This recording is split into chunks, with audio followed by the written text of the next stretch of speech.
The 1980s saw a boom in the action genre, with muscle-bound stars gracing the screen and imbuing their films with lots of machismo and masculinity. One of the films that graced this genre was more than just straight-up action featuring muscular men. Predator, released in 1987, was a science fiction horror action blend featuring a paramilitary team led by Arnold Schwarzenegger's Dutch that must do battle with a teched-out, weapon-branding alien that half the time they can't even see. Upon release, reception was mixed. Many considered it just another action flick with exaggerated gory deaths, corny one-liners, and little story. In recent years, the film has garnered a cult following, with reviewers now praising it as a classic. The direction by Tiernan, the use of suspense, the tension, and the special effects have all seen retroactive praise. The film then went on to spawn 3 sequels, and as of now, as of recording, a prequel is on the way entitled Prey, coming out this week. The franchise has also spun off into comic books, video games, novels, and it even crossed over with another iconic film franchise, forging the Alien vs Predator franchise of films, video games, comic books, and so on. With the prequel about to release this very week on Hulu in the United States and on Disney Plus here in the UK, I thought it would be good to look back at the classic original film and to reveal some cool, interesting facts and details you may not have known about Predator.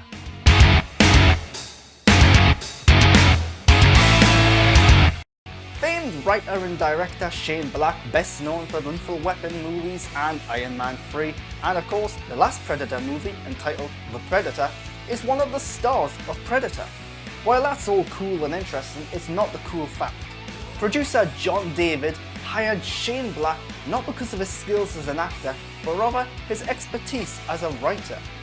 Unfortunately for Davis, Black was far more interested in acting in the movie than writing for it. Davis stated that Shane was a really great writer and we wanted him to do a rewrite on the script.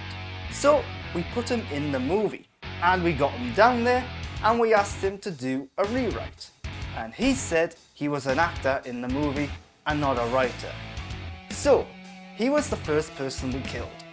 It's unclear how much of anything Shane contributed to the script, but we do know that when he wasn't acting in the film, he was on the sidelines writing what would eventually be the screenplay for The Last Boy Scout.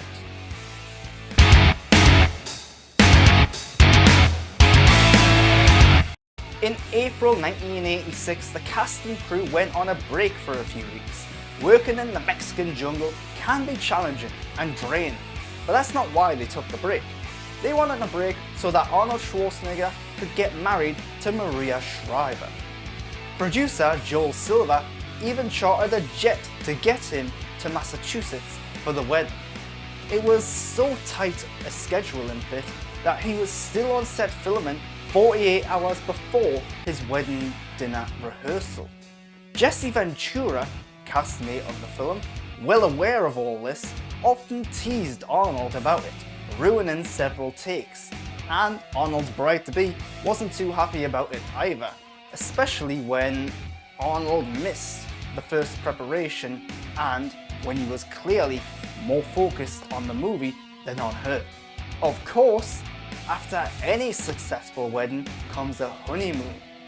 I doubt Maria Shriver's mood was improved too much by that though, because Arnold spent only 3 days away on his honeymoon to keep the film on schedule, to have and to hold from this day forward unless making a movie.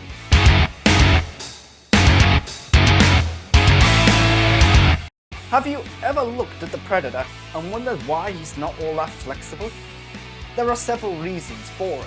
Perhaps most notably is that originally cast actor Jean-Claude Van Damme was fired from the role, or he left. Stories differ. Some say it was the uncomfortable suit in the scorching heat. Others say he was simply too small for the part, and he wasn't all that intimidating or frightening. Some have also said it's because Jean-Claude really wanted the Predator to kickbox his opponents. Joel Silver, the producer of the film, stated that you gotta stop kickboxing. Look, the Predator is not a kickboxer. The truth is likely somewhere amongst all of these rumours and stories. The result though is that Jean-Claude Van Damme left the movie, so they needed a replacement. And when they found their 7-foot replacement for the Predator, who was far more intimidating and threatening, they needed to redesign the suit for him. Arnold Schwarzenegger went out of his way and personally tapped special effects wizard Stan Winston, who previously designed the robot skeleton for the movie The Terminator, and along with director Jean McTiernan's blessing, he redesigned the Predator.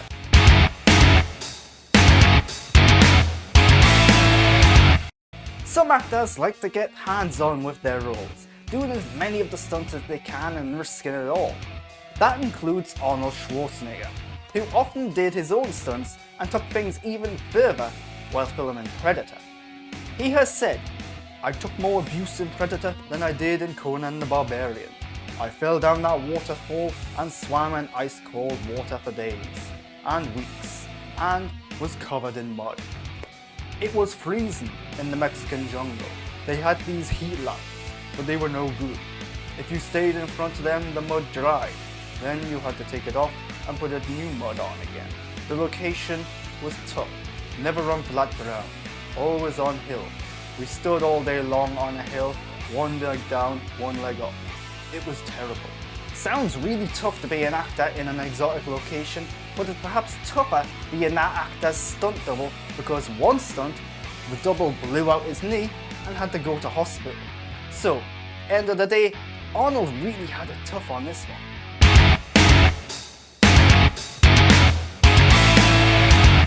If you like the idea of the Predator kickboxing his opponents, you might also find it amusing to know that at some point, this could have been a Rocky movie.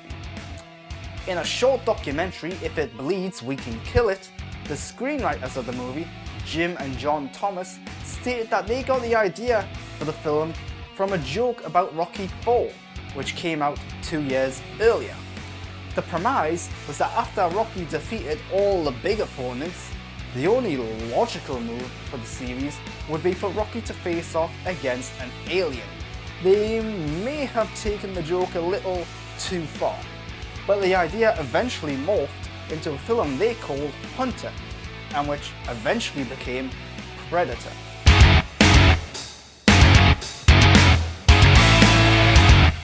Heat vision is one of the key powers and abilities of the titular Predator. The filmmakers wanted to use actual heat vision in the movie too, because why not? If you want heat vision, use heat vision. It makes perfect sense. Sadly, the camera needed to do such a thing proved to be impractical in the jungle. So what did they do? Well, instead they filmed the sequences as you would normally do, with just a standard movie film camera, and then turned that film into a negative in post-production, and added exaggerated heat vision colours.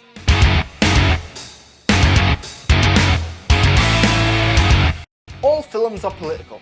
You might not realise it, but every single film has something to say, a viewpoint to push, and themes and messages to send. Predator is more political than most, especially most action flicks at the time, but not for the reasons you might expect. Famously, 2 of its stars went on to become governors. Arnold Schwarzenegger became the governor of California, and Jesse Ventura went on to govern Minnesota.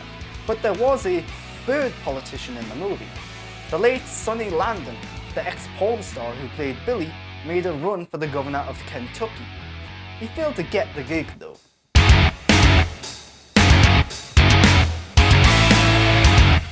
Jesse the Body Ventura, the former professional wrestler and eventual governor, was pumped to be working alongside Arnold Schwarzenegger in what would be his first feature movie.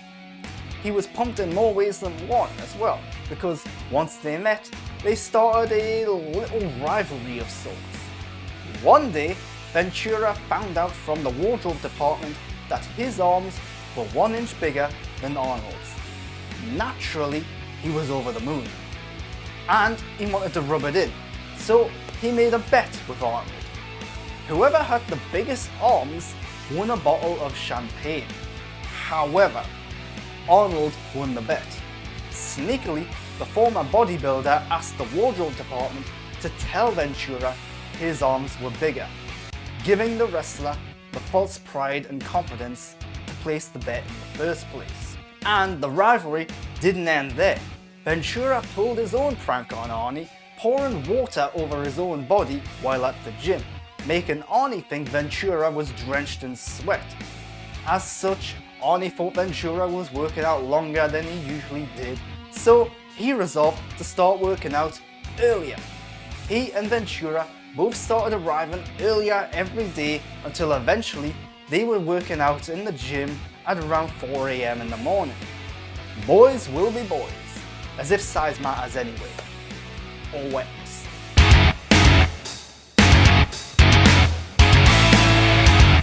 Sticking with Jesse Ventura, that minigun of his is usually a mounted gun on the side of a helicopter.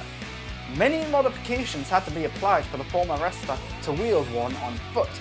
It was powered via an electrical cable hidden down Ventura's trousers, making its look more shocking than you thought. The firing rate was also reduced to approximately 1/3 the normal rate, to reduce the consumption of ammunition blanks, but also so the spinning barrels could be visible on camera. The result was that Jesse Ventura became the first actor ever to fire the M134 minigun handheld. Several actors have since accomplished the same feat, including Oleg Taktarov in Predators, the third entry in this franchise, and co-star Arnold Schwarzenegger done the same thing in Terminator 2 Judgment Day just a few years later. Perhaps that rivalry never really ended.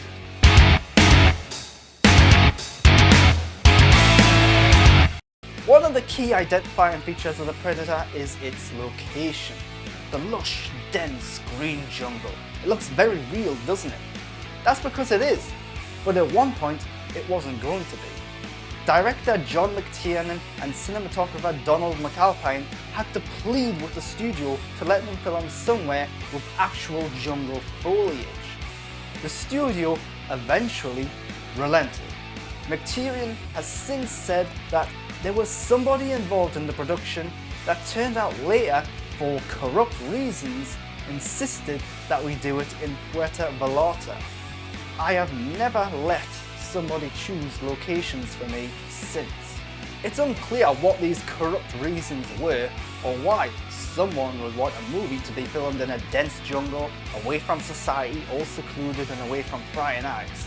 You can probably use your imagination on that one.